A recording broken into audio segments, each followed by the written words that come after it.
اور جیسا کہ جناب المودہ کے اندر باقاعدہ موجود ہے کہ یہ جو اللہ کی مضبوط رسی ہے یہی حضرات ہیں. اللہ کے رسول نے فرمایا ہے یہ اہل بیت علیہ الصلوۃ والسلام ہیں, یہ مولا کائنات ہیں اور ائمہ معصومین صلوات اللہ علیہ مجمعین ہیں. یہی 12 امام کہ جن کے بارے میں تواتر سے یہ حدیثیں ملتی ہیں کہ اللہ کے رسول نے فرمایا تھا انی تارک فیکم الثقلین, کتاب اللہ و عترۃ اہل بیت, کہ میں 2 چیزیں چھوڑ کر جا رہا ہوں, ایک اللہ کی کتاب اور دوسری میری اہل بیت. اور یہ بھی حدیث ملتی ہے کہ انی تارک فیکم, کہ میں تمہارے درمیان چھوڑ کر جا رہا ہوں خلیفتین, 2 خلیفے, ایک کتاب اللہ اور دوسرا اہل بیت علیہ الصلوۃ والسلام.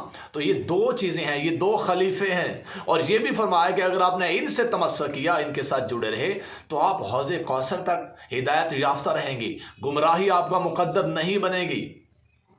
تو بھئی یہی تو صراط مستقیم ہیں, یہی تو حبل اللہ ہیں, انہی سے جڑنے کا درس ملتا ہے, انہی کے بارے میں قرآن گواہی دیتا ہے. تو اگر اہل بیت کے ماننے والے, اہل بیت کے راستے پہ چلنے والے نعوذ باللہ من ذالک آپ کے بقول یہ زندہ لاشیں ہیں, تو پھر زندہ ضمیر کسے کہا جاتا ہے؟ پھر ہدایت یافتہ کون ہے؟ پھر ناجی فرقہ کون سا جس کے بارے میں احادیث کے اندر ملتا ہے؟ اور جہاں تک شیعہ کی بات ہے, شیعہ گروہ کی بات ہے, تو آئیے میں آپ کو بہت ساری کتابوں سے یہ دکھاتا ہوں کہ باللہ کر وہ کون سا گروہ ہے کہ جس نے جنت میں جانا ہے. آج آپ نے فیصلہ کر لینا ہے کہ آخر جنتی گروہ کون سا ہے, جنتی فرقہ کون سا ہے. تو جیسا کہ یہ مشہور و معروف ہے المعجم القبیر, اہل سنت کی مشہور و معروف کتاب, اس کی پہلے جلد, اور اس کے اندر صفحہ نمبر 474 پر باقاعدہ موجود ہے کہ جو نبی پاک صلی اللہ علیہ وسلم کے پاس حوض کوثر پر آئیں گے اور حساس بشاس ہوں گے, خوش ہوں گے, وہ کون ہوں گے؟ انتا و شیعتوں کا, یا علی تو اور تیرے شیعہ ہوں گے. اسی طرح اور کتاب المستدرک, اس کو دیکھا جائے تو اس کے اندر بھی باقاعدہ یہی موجود ہے کہ اللہ کے رسول نے یہ فرمایا کہ میں ایک درخت ہوں اور فاطمہ صلوات اللہ علیہ اس کی شاخ ہے اور علی اس کا لقا ہے اور حسن اور حسین اس کے پھل ہیں اور ہماری جماعت کے لوگ یعنی ہمارے شیعہ اس کے پتے ہیں. وشیعتنا ورقھا, اور ہمارے شیعہ اس کے پتے ہیں, ورق ہیں. تو مرزا صاحب یہاں دیکھیں ذرا احادیث کے اندر اللہ کے رسول نے خود بتایا ہے, شیعوں کے لحاظ سے اس جماعت کا اظہار کیا ہے, بیان کیا ہے. اب تذکرۃ الخواص میں دیکھیے ذرا, اس میں باقاعدہ یہی آپ کو نظر آئے گا کہ اللہ کے رسول نے فرمایا, مولا کائنات کی طرف دیکھا اور فرمایا کہ اس کے شیعہ قیامت کے دن کامیاب ہوں گے, یعنی ناجی ہوں گے, فائزون کا مصداق ہوں گے. کون ہوں گے؟ علی اور اس کے شیعہ ہوں گے. اسی طرح اب زواد العقبہ, اس کے اندر دیکھا جائے تو یہاں پر بھی باقاعدہ یہی ملتا ہے کہ علی اور اس کے شیعہ جو ہیں انہیں کیا کر دیا ہے, اللہ نے بخش دیا ہے, یہ بخشے ہوئے ہیں. یہ بہت سارے حوالہ جات آپ کے سامنے ہیں. علی اور اس کے شیعہ جو ہے یہ جنتی ہوں گے, یہ حوض کوثر پہ آئیں گے, ٹھیک ہے, اور یہ ولایت علی رکھنے والے ہوں گے. اور کون ہیں جو ولایت رکھنے والے ہیں؟ الحمدللہ یہ شیعہ ہی ہیں جو علی جن ولی اللہ کا پرچار کرتے ہیں کلمہ میں, آذان میں, اقامت میں اور نماز کے اندر. اور اسی طرح یہ بہت ساری احادیث آپ کے سامنے ہیں جس میں اللہ کے رسول نے یہ فرمایا ہے کہ شیعہ ہی جنتی ہوں گے, فائزون ہوں گے, کامیاب ہوں گے اور یہی حوض کوثر پر خوش ہو کر آئیں گے. ٹھیک ہے, اور ان کے ساتھ جو جڑ جائے گا وہ نجات پا جائے گا, جو شیعوں کے ساتھ جڑ جائے گا وہ نجات پا جائے گا. یعنی ایک ایسا گروہ موجود ہے جس کے ساتھ جڑا جائے تو نجات اس کا مقدر بن جاتی ہے. اور یہی اللہ کے رسول نے فرمایا تھا کہ 73 فرقے جہنمی ہیں مگر ان میں سے ایک ایسا ہے واحدۃ منہا ناجیۃ, مگر ان میں سے ایک ایسا ہے جو ناجی ہے, جو کامیاب ہے, جو بخشا ہوا ہے, ہدایت یافتہ ہے. اور اسی طرح اور بھی احادیث موجود ہیں, آپ دیکھیں تو آپ کو احادیث کے انبار دکھائی دیں گے. یالی انتا وشیعتک فی الجنہ ہم فائزون, یہ ساری احادیثیں آپ کو دکھائی دیتی ہیں. میں کتنی کتابیں آپ کو دکھاؤں کہ جہاں پر اللہ کے رسول نے یہ فرمایا کہ قیامت کے دن علی اور اس کے شیعہ ہی نجات پائیں گے.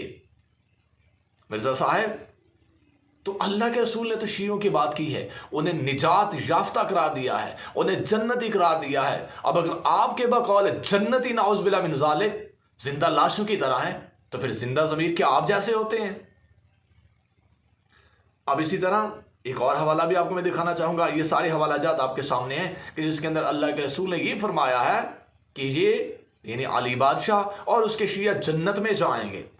اب اسی طرح یہ جو درست سمتین ہے، اس کتاب کو دیکھا جائے تو اس کے اندر بھی باقاعدہ یہ جو آیت مبارک ہے کہ ان الذین آمنوا وعملوا الصالحات اولئک هم خیر البریہ، یہ کون ہے جو خیر البریہ ہیں؟ تو اس کے بارے میں اللہ کے رسول نے باقاعدہ یہ فرمایا کہ یہ کون ہے، ہوا انتا یعنی علی بادشاہ ہیں، وشیعتک اور اس کے شیعہ ہیں جو خیر البریہ ہیں۔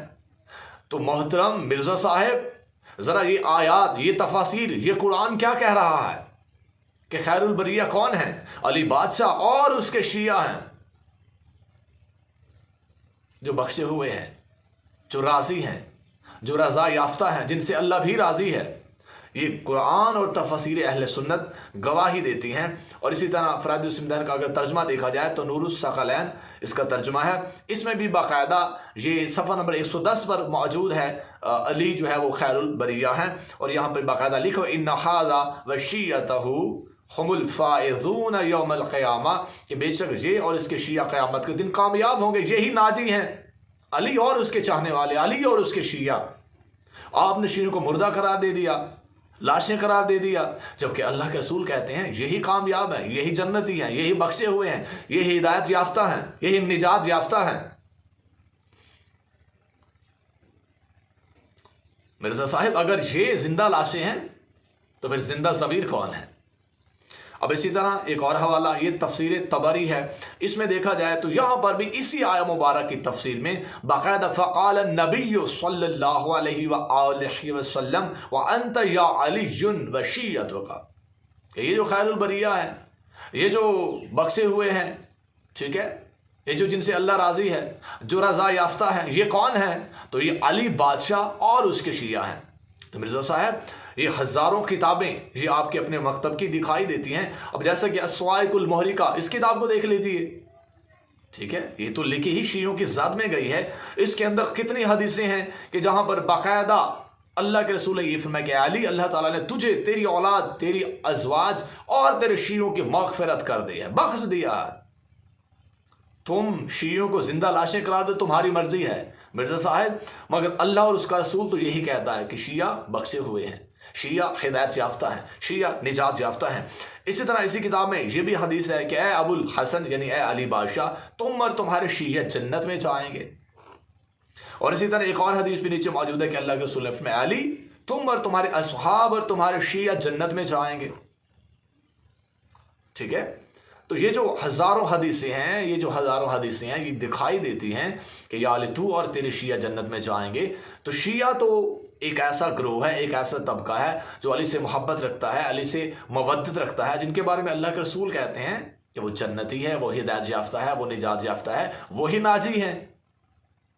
73 فرقوں میں سے ایک ایسا فرقہ ہے جس کی نشاندہی اللہ کے رسول نے خود کر دی ہے، اور وہ علی بادشاہ اور اس کے شیعوں والا گروہ ہے۔ اور بروز ماسٹر فیصلہ بھی اسی پہ ہونا ہے، جب روکا جانا ہے، جب حکم الہی آنا ہے، ان سب کو روکا جائے، جیسا کہ یہاں پر موجود ہے صواعق المحرقہ کے اندر کہ ان سب کو کھڑا کر دو، ان سے ابھی سوال کیا جائے گا۔ پھر کون سا سوال ہونا ہے؟ علی بادشاہ اور ان کے اہل بیت کی ولایت کا سوال ہونا ہے، اسی پہ فیصلہ ہونا ہے، اور یہی وہ فرقہ ہوگا جو ولایت علی کو تھامنے والا ہے۔ یہی تو وجہ مرزا صاحب، ہم ولایت علی کی گواہی دیتے ہیں، ہم علی جن ولی اللہ کا اظہار کرتے ہیں، اسے ہم واجب سمجھتے ہیں، اور یہی ہمارا عقیدہ ہے۔ اس لیے شیعوں کو برا بلا کہنے سے پہلے ذرا مطالعہ کیجیے۔ شاہ علی مدد امام زمانہ علیہ السلام۔